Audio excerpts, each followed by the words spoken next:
వలసలు ఇప్పుడు ప్రపంచాన్ని కుదిపేస్తున్నాయి. అగ్రరాజ్యాలు కూడా వలసలతో దెబ్బతింటున్నాయి. అట్లాంటిది తెలంగాణలో హైదరాబాదులో చిన్నగానే ఉన్నప్పటికీ కూడా అది పెద్దగా కాకుండా చూసుకోవలసినటువంటి అవసరాన్ని తెలంగాణ సమాజం గుర్తించింది. అయితే వలసల్లో మంచి వలసలు ఉంటాయి, దోపిడీ వలసలు ఉంటాయి. తెలంగాణ నుంచి భివాండీకి పోయి మహారాష్ట్రలో ఒక 7-8 చోట్ల తెలుగు ఎమ్మెల్యేలు గెలిచేంత చేనేత కార్మిక వర్గం ఉంది. కానీ ఎన్నడూ కూడా వాళ్ళు మహారాష్ట్రీయులకు, మహారాష్ట్ర ప్రజలని దోపిడీ చేయాలనుకోలేదు, మోసం చేయాలనుకోలేదు. సెకండ్ మాల్ అంటారు వాళ్ళు, చాలా గొప్పగా చెప్పుకుంటారు. సెకండ్ మాల్ సే హమ్ పహలే మాల్కు బేచ్ రే అని. చాలా అన్యాయం అది. బేగం బజార్లో చూస్తే మనము ప్రిస్టేజ్ కూడా షోరూంలో దొరికే వస్తువులని వాడు కాపీ కొట్టి మరుసటి రోజే మనకు ఇక్కడ బిల్లు లేకుండా అమ్మేస్తాడు.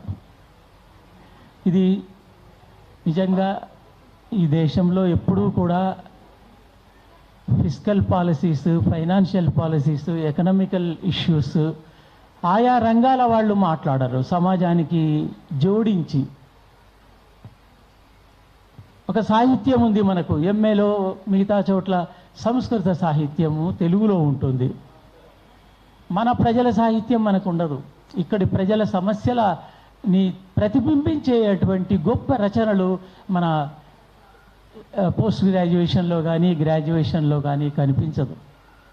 ఇక్కడి మోసాలని మనం కళ్ళతో చూసి వాటిని ఆమోదించి మనం రోజు వస్తుంటాం.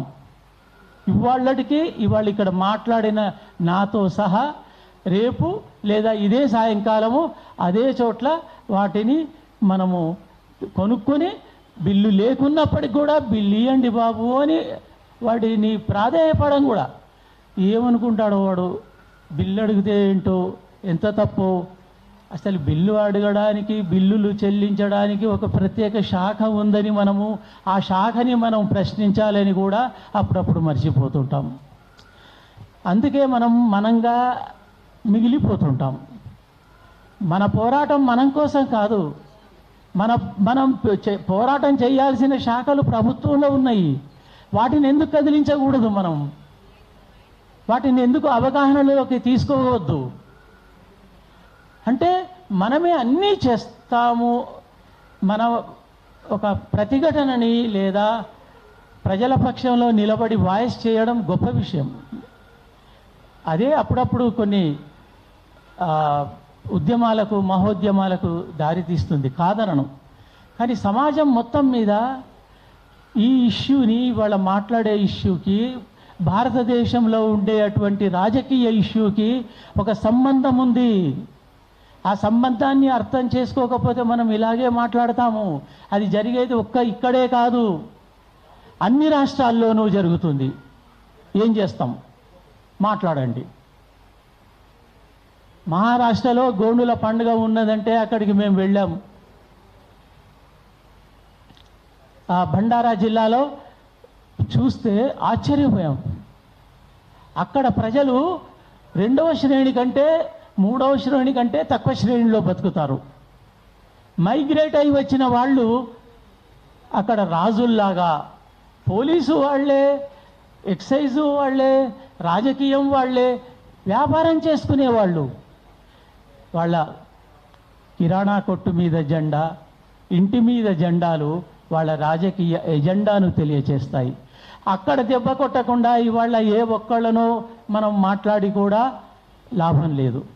మనము లోతుగా ఆలోచించాలి. దానికి కావలసినటువంటి ఒక ఉద్యమ ప్రాతిపదికని మేనిఫెస్టో రూపంలో దాన్ని ప్రజలకు అందించాలి. ఆ అవసరాన్ని ఉందని నేను గుర్తు చేస్తున్నాను.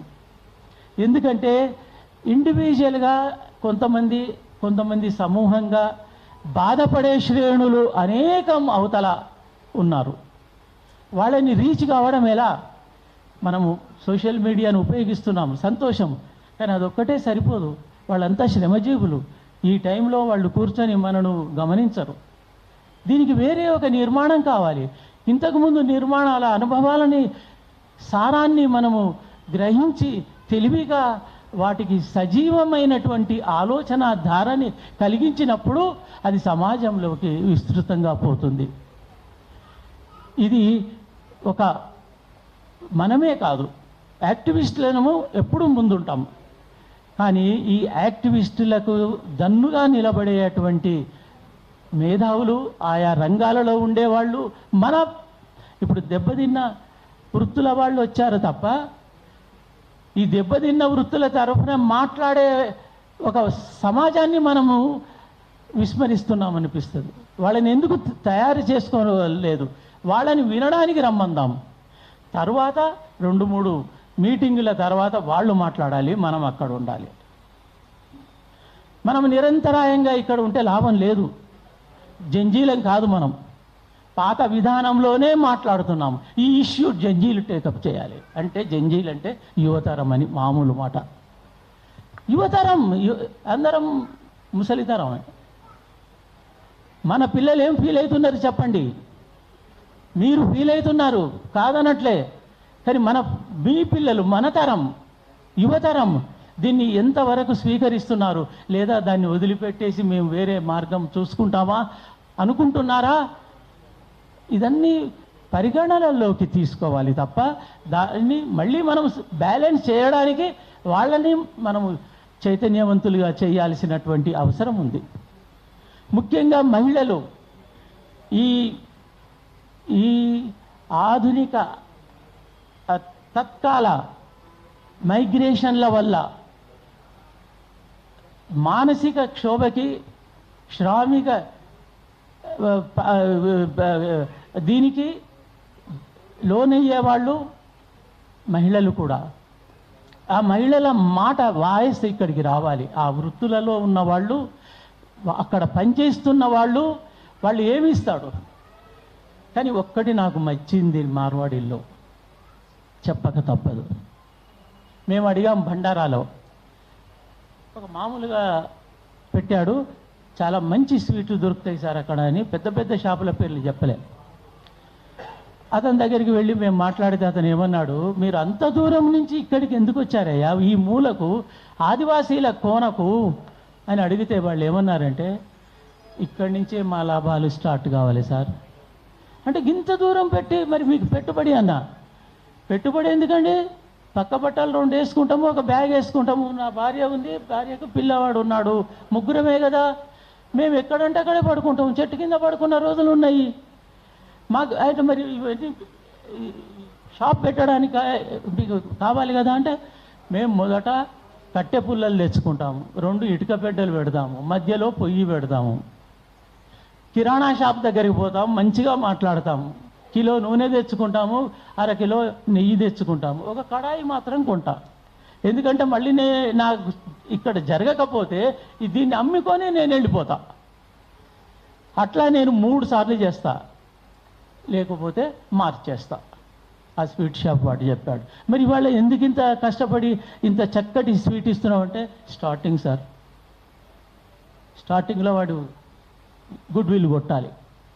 నేను ఎందుకు చెప్తున్నానంటే, మనము మన దేశీయమైనటువంటి ఒక భావన ఉన్న సమయంలో దాన్ని దెబ్బ కొట్టేది వాళ్ళే, నినాదం ఇచ్చేది వాళ్ళే. ఇది ఎక్కడి కథరా బాబు?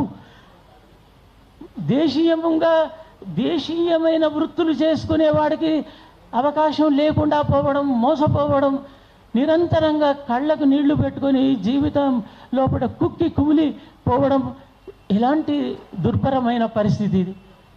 ఈ పరిస్థితికి సంబంధించి మన రచయితలు ఏం చేస్తున్నారని ముందు మనం అడగాలి. మన పాటగాళ్ళు ఏం చేస్తున్నారు? అన్నిటికీ ఒకే ట్యూన్ కట్టేసి ఒక పాటకి 100 పాటలు పుట్టించడం ఏంటి? ఒక పాటకి చెప్పినటువంటి ఇతివృత్తంలో 100 పాటలు రాయడం ఏంటి? నీకు నవ్యత లేదా? నువ్వు రోజు బీరకాయ తింటే ఒక రోజు వంకాయ తినాలని అనిపిస్తుంది కదా. మాకు కూడా పాటలు అట్లనే ఉంది. ఇగో ఈ సమస్యల మీద పృథ్వీ రచయితలను పిలిచి మాట్లాడిచ్చు. ఎవ్వరు వద్దు, వాళ్ళతోటి ఒక శిక్షణ శిబిరం పెట్టించు. తెల్లారి 15 రోజుల తర్వాత ఒక కొత్త క్రాప్ వస్తుంది. అది కొత్త రుచిస్తుంది, కొత్త శక్తినిస్తుంది. అలాంటి శక్తులను సృష్టించుకోవలసినటువంటి సమయంలో మనము ఎప్పుడూ పాడిందే పాడరా పాసిపండ్ల దాస అన్నట్టుగా మాత్రం ఉండకూడదు. సమస్యలని తీసుకొద్దాం, అక్కడ వాళ్ళతోటి మాట్లాడించే ఇది ఇతివృత్తం. ఈ వృత్తికి సంబంధించిన ఇతివృత్తం ఇది. ఇగో ఇలా మోసపోతున్నాము, ఇలా జరగబోతుంది, రేపు పొద్దుగాల వాళ్ళందరూ ఒకటైతారు. అదేంటండి, మనకు వలసలను ఒప్పుకున్నాం కదా. హైదరాబాద్లో కన్నడిగులు లింగంపల్లిలో ఉంటారు, గుజరాతీ బజారు కోటిలో ఉంటుంది, మార్వాడీలు బేగం బజార్లో ఉంటారు. ఇట్లా రకరకాల వాళ్ళ కాలనీలు ఇచ్చినాము. కానీ ఆనాడు ఆ 100 ఏళ్ల కింద ఉండే సహృద్భావం వేరు. అయినా కానీ వాళ్ళు ఆనాటి నుంచి ఈనాటి వరకు కూడా తెలంగాణ సమాజంలో కానీ ఏ రాష్ట్రంలో ఏ స్థానికంగా కూడా ఎక్కడ కూడా వాళ్ళు మింగిల్ కాలేదు. అది బాధాకరం. అది వాళ్ళ డబ్బులు చూపించి వాళ్ళ పండుగ, వాడు ఏ పండుగ చేసుకోడు కానీ ఒక్క పండుగ చేస్తాడు, అది ఉర్రూతలు చూపించేస్తాడు. దాని వెనుక మళ్ళీ మనం మన బతుకమ్మకు అవే పాటలు పాడతాము, దాండియా రాస అంటాము, కోలాటం అని మన కోలాటం మర్చిపోయి వాని కోలాలు పట్టుకుంటాము, వాడి డ్రెస్ వేసుకుంటాము, వాళ్ళ అమ్మాయిల డ్రెస్ వేసుకుంటాము. ఇదంతా చైతన్యానికి సంబంధించింది. దీన్ని మనం చెప్పగలగాలి. నువ్వు అక్కడ ఆపినప్పుడు వాళ్ళ మీద సమాజం యొక్క ప్రభావం తగ్గుతుంది. వాళ్ళ ప్రభావాన్ని గొప్ప ఇదిగా చూపిస్తూనే, వెలుతురుగా కళకళలాడిస్తూనే మనం వాళ్ళ గురించి ఏం వాళ్ళని కూడా పిలుద్దాం, నలుగురిని 10 మందిని పిలుద్దాం. వాళ్ళని అసలు ఎందుకు, మీరు ఎందుకు ఇంత అన్యాయం చేస్తున్నారు? తెలంగాణ ప్రజలని మీ దగ్గర ఒరిజినల్ వస్తువని నువ్వు బిల్లు ఇవ్వకుండా ప్రభుత్వాన్ని మోసం చేస్తున్నావు. ప్రభుత్వమా ఏం చేస్తావు?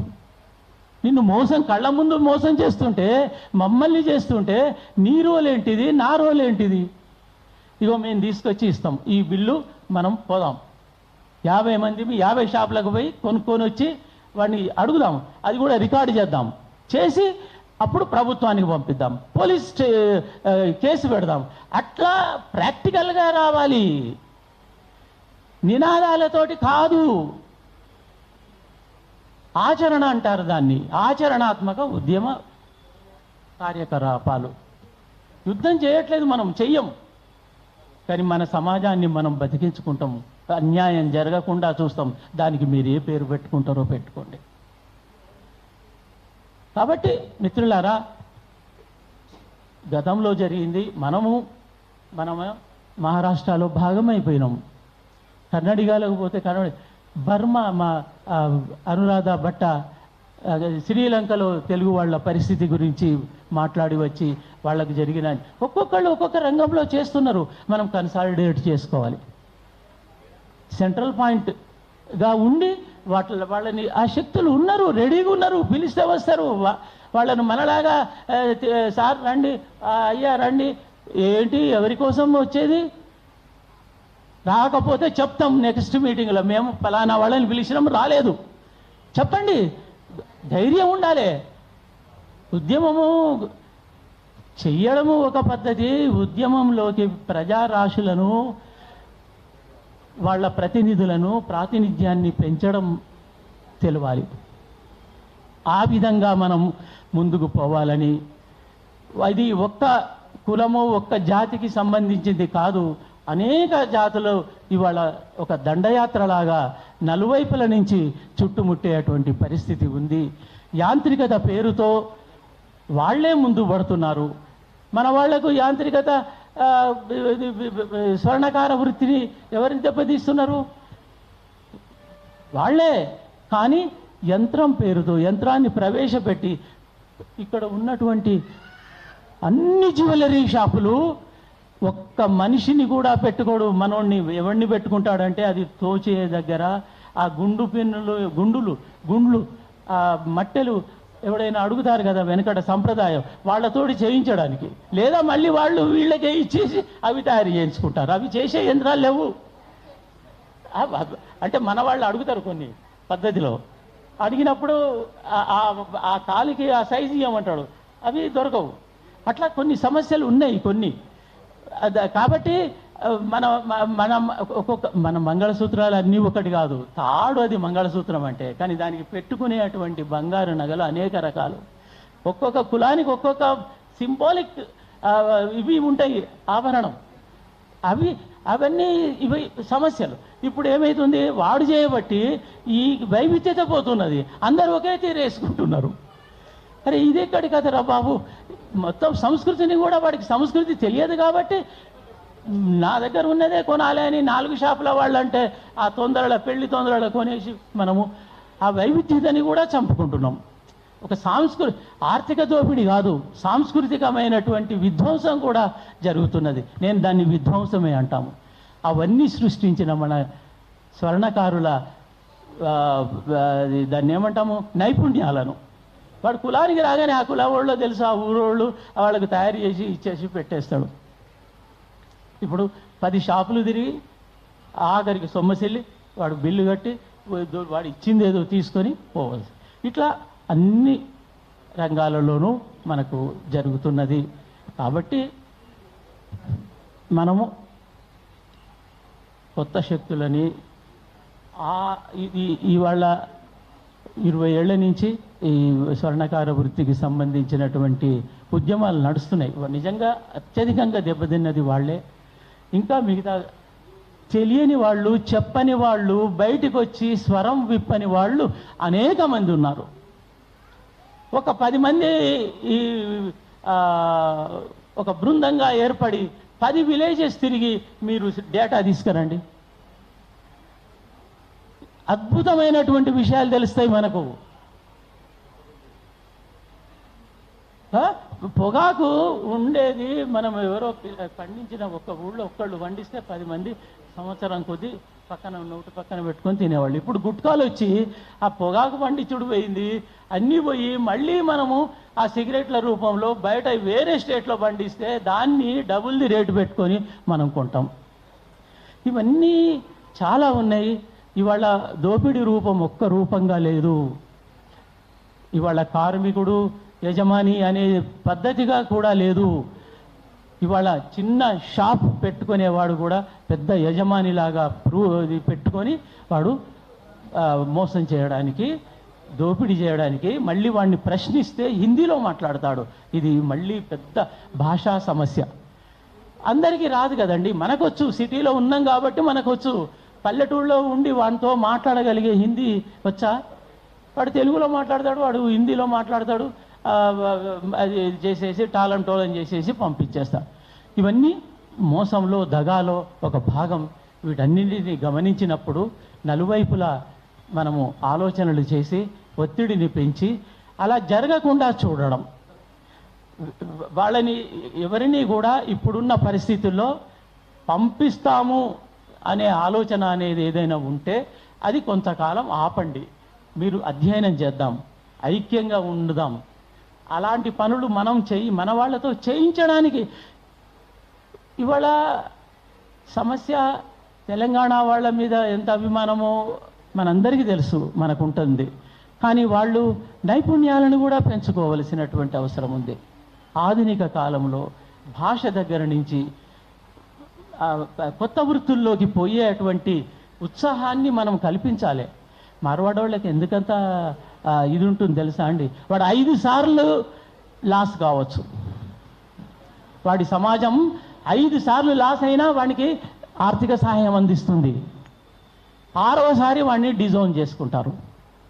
కాబట్టి అతడికి అంత శక్తి ఉంటుంది, అంత బలం ఉంటుంది, అంత బలగం ఉంటుంది, అంత ఆర్థికపరమైనటువంటి ఆసరా ఉంటుంది.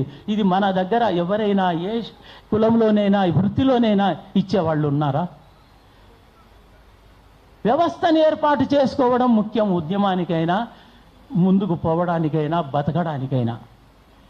ఆ వ్యవస్థలని, చిన్న చిన్న వ్యవస్థలని మనము మన వీళ్ళకు వీరశైవంలో 12వ శతాబ్దంలో జరిగింది అదే. వ్యవస్థలను ఏర్పాటు చేశారు. ఆ వ్యవస్థలు ఇవాళకి తెలంగాణ నుంచి సౌత్ ఇండియా కాదు, నార్త్ ఇండియాలో సగం జిల్లాల రాష్ట్రాలకు పోయి మన వాళ్ళు కథలు చెప్పి మ్యూజిక్ చెప్పి, వాళ్ళకి అక్కడ మ్యూజిక్ లేదు, మన వాళ్ళు తీసుకుపోయారు మ్యూజిక్, మన వాళ్ళు తీసుకుపోయారు కథలు, వీరశైవ కథలు, కాటమరాజు కథలు, అన్ని కథలు వాళ్ళకి లేవు. అంటే నేను చెప్పేది ఏంటంటే మనము మంచి కోసం పోయినాం. తెలంగాణ వాడు పోలేదని కాదు, చాలామంది పోయినాం, కానీ ప్రజల్లో కలిసిపోయినాం. ఈ విధానంగా మరికొంత ఆలోచనలు లోతుగా చేసి బృందాలుగా ఏర్పడి ముందుకు పోదామని తెలియజేస్తూ ముగిస్తున్నాను. Thank you sir. మీ సూచనలన్నీ తీసుకుంటాం. యాక్చువల్గా టైం లేదు కొన్ని చెప్పేటోని నేను.